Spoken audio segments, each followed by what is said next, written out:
Hello everyone, welcome to another edition of Dani Dishes. So the funny thing is I always wonder if people know where I do my little screenshot here, and it's actually like in a corner of the bedroom. But the funny thing is that I face my bed while I do this, and totally the dogs are giving me dirty looks right now that I am apparently not entertaining them enough. So I just find that really funny because off in the corner of the computer I totally see Lainey judging me the whole time and totally thinking that I should not be doing this and whatnot. But anyway, that is her own fault, and we can't even begin to discuss her because we got to spend part of Sunday morning in the puppy ER because part of her toenail came off.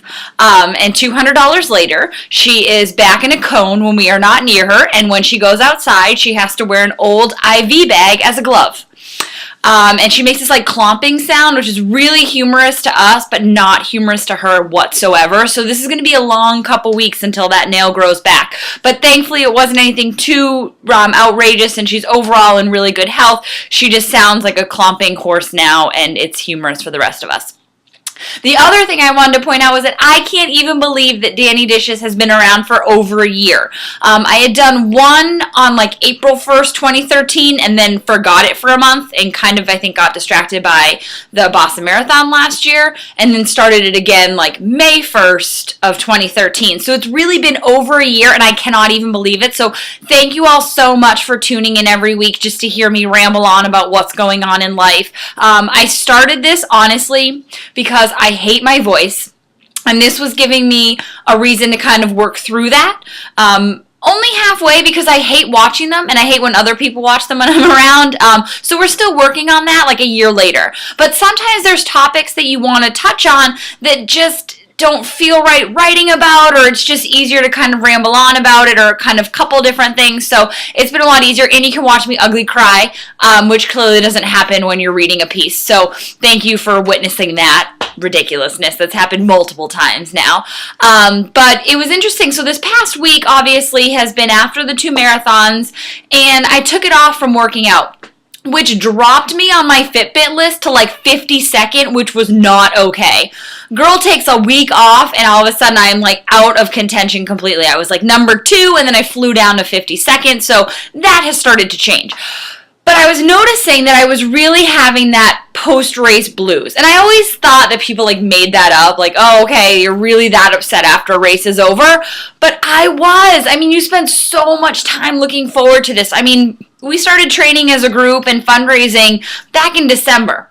So it's something that we geared up for months. And I mean, we knew that we were going to be running back in November. So it's been something that has been progressing for a really long time. So it was a letdown. And then, I was able to quickly go to Nashville and run again. And that was an amazing experience to be with Teddy's teammates outside of Boston.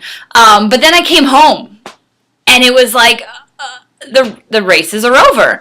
And it really hit me, and I kind of like wallowed for the whole week, and I didn't work out because I was so tired, and I just needed to like take a week off. And so this is also me stressing that it's okay to take a week off. The world is going to keep spinning if you miss a workout, and it's taken me so long to kind of come to that point, but that's a whole nother issue. But I took the week off, and I really just kept replaying the races in my head and thinking that it wasn't happening again and it was over, and I didn't really know like what I was looking forward to next. Now, we know me, we've learned that I'm always signed up for something. And the reason being is that I need something to look forward to next. Because once I was done, I was like, oh, okay.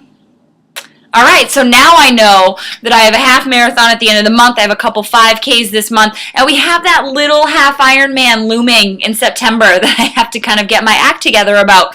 Otherwise, I'm going to look like a complete tool out there. So it's something that I always keep on the horizon, but it's kind of, I just wanted to say that it's okay to kind of like let those feelings happen. And we talk about that on the broad spectrum too. I say all the time, we have to really know that it's okay to feel those emotions, because when we like shove them down, they don't really go away, right? I mean, that's what led to me being a huge emotional eater anyway, but it's okay to like not be okay. And if we need that week after, and you know what, I woke up Monday morning feeling so ready to get back to working out, to eating well, to blogging, to all that. And sometimes you just need to like clear the headspace, and now I feel like I am back at it.